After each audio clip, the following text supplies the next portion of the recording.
All right, obviously if we're going to talk about safety and how to avoid crashes and things like that, first thing we want to talk about is riding gear.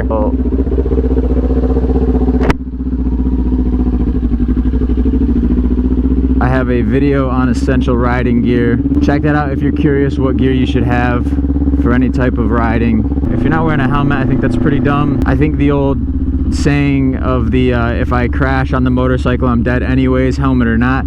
And that is true if you're crashing going 70 plus miles an hour probably. But are we only ever going 70 miles an hour? No. And I would hate for somebody to not be wearing a helmet and get a permanent brain injury because in a downtown area a car accidentally rear ends them and they smack their head on the hood. There's all sorts of scenarios that could happen at very slow speeds where a helmet could be the difference between riding the next day and laying in a bed for the rest of your life, being fed through a straw. I'm not wearing lowers right now. I do have a jacket and gloves and a helmet, but at the very least you should be wearing a helmet. So to start this off, let's talk about hand position, feet position on the bike. The safest way to ride is to have one finger on your brake, one finger on your clutch, have your right foot, your toe, resting against your rear brake all the time, and having your left foot to where you can access the shifter at a moment's notice. That way, if you need to drop a gear to get out of a situation, you can do it immediately. Before we get into situational awareness, which is the key to staying alive on your motorcycle, let's talk about controlling the motorcycle.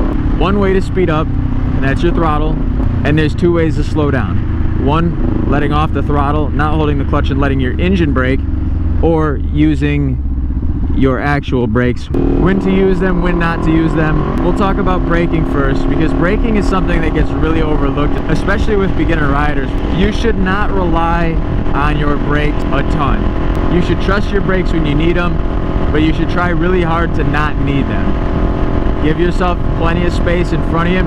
Don't tailgate the car in front of you. Give yourself plenty of space, because if somebody in front of you has to lock up the brakes, you don't want to have to lock up your brakes. Locking up the rear brake is another common thing that happens, and it happens in a lot of beginners trying to stop too fast using just the rear brake. They put too much weight on it. They'll hold in the clutch so the motor isn't helping you slow down, and they'll put all their braking power into their foot. That's the easiest way to lock up the rear wheel. When you start to slow down, no matter what brake you use, whether it's your rear brake, your front brake, or your engine brake, your weight falls forward. And so what happens is it lifts weight off your back wheel, which makes it easier for your back wheel to lose traction. What usually will happen is your back end will start to do its own thing. That's going to depend on the road that you're on. It's going to depend on your body weight, where you're leaning, and you're going to lose your back end. And it might not be much, but enough to make you panic. And as a beginner rider, if you don't know what to do in a situation like that, it could be very catastrophic. Simple answer as to what you do in that situation is let off the rear brake. Obviously your wheel's not going to just start spinning again, so you want to let off the rear brake. Obviously if you need to come to a stop, that's the reason you hit the brake so hard, you can use your front brake. If your hand was still holding the clutch, it would be fine. You could let off that brake, allow your wheel to catch traction again, slowly let off the clutch. You should already be off the throttle, so slowly let off the clutch and let your engine brake kick in, and then reapply that rear brake and front brake simultaneously. I mean, different riders will tell you different things as far as how much of your brakes to apply, how much of your back brake to apply versus your front brake. I do 50-50. It depends. Some people don't ride a back brake and just use the front brake. And if you know what you're doing, that's typically fine. But allow your bike to help slow down as well. Alright, so while we're on the topic of braking, engine braking is very important, especially on a bigger bike. Bigger bikes are harder to stop, but typically the engine braking is a little bit more powerful. And I'm guilty of it. I've even made a video about being guilty cruising the clutch. If you're aware of your surroundings, it's not that big of a deal.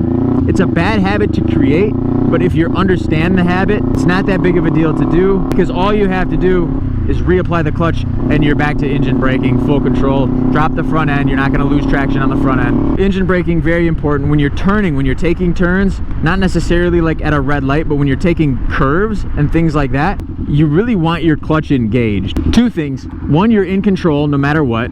If you need to hit the gas, you can hit the gas and you're already there. If you need to slow down, you can let off the throttle. When engine braking slows you down, as I mentioned earlier, your body weight goes forward, goes over that front wheel.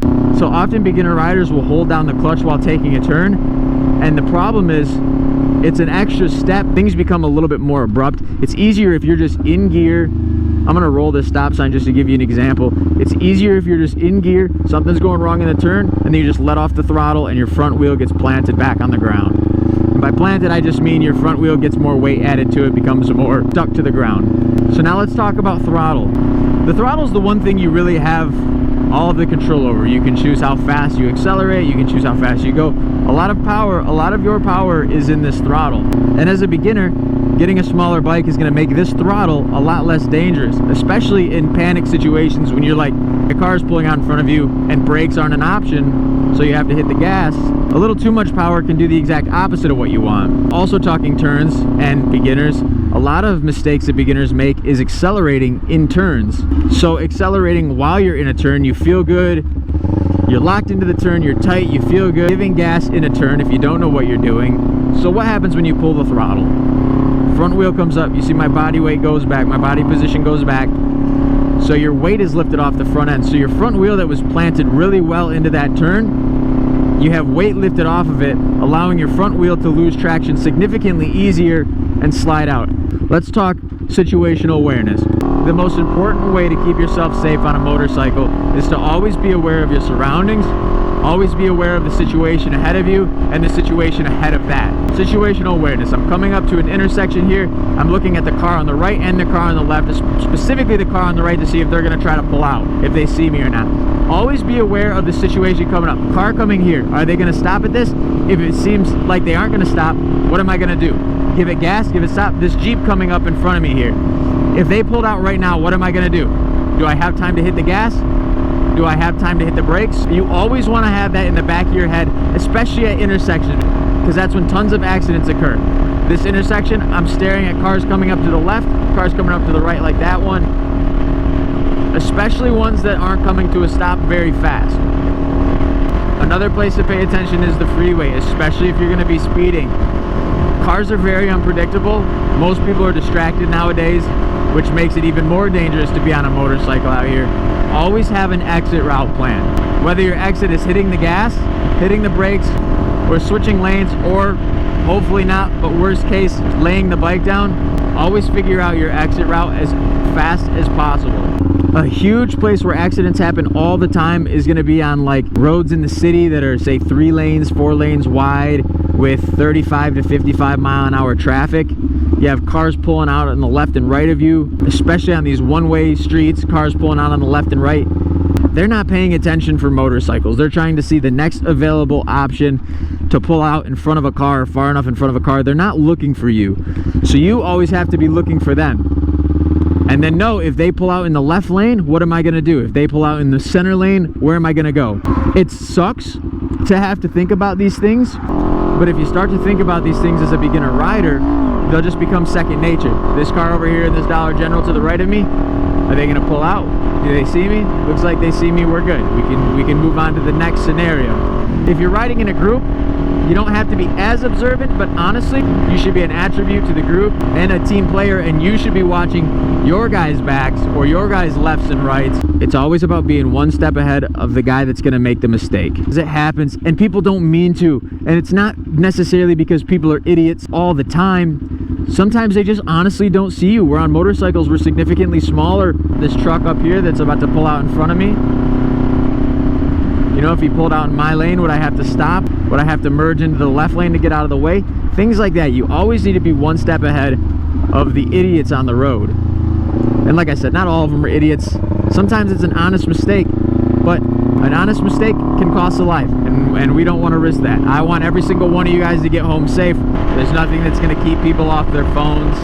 Let's just be honest, that's the world we live in. So the only thing that we can do is be proactive. You are responsible for the outcome of somebody else's mistakes. As shitty as that sounds, you determine the outcome in every situation, no matter what. Because it doesn't matter who we're blaming. If you're dead, you're dead. Also, if you're new to sport biking or just driving on roads, see that speed limit sign? Well, sometimes they're yellow.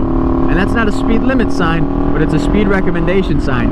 And if you're on a motorcycle, as a non-super experienced rider, I would follow exactly the speed that that sign says. Alright, anyways, I'm going to cut that video here. I think I've covered all the talking points on how to ride safe, not only physically on the bike, but mentally while you're watching for cars. And I promise you, as a beginner, the more you start paying attention to people doing that, the more it becomes second nature, and you don't have to actually have your head on a swivel and be panning. Your peripheral vision is going to basically become second nature, and then you'll start to see things in the corner of your eye subconsciously, which are going to allow you to act on all these situations.